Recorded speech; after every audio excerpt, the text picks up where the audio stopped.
Hello, fasting time. Kape lang ang pwede sa akin. Hindi ako pwedeng kumain. Wala akong pwedeng kainin. Pero kumain ako ng tinapay. Gutom kasi. Tapos kape. Kasi bukas, yun na yung araw ng admission ko. I-admit na nila ako. Yung pusa.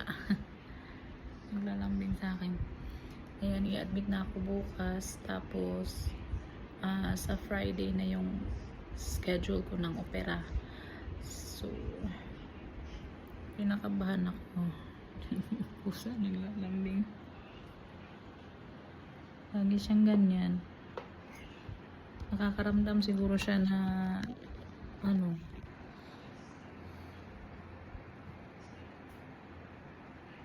Okay. Para talaga siyang baby. Bakit?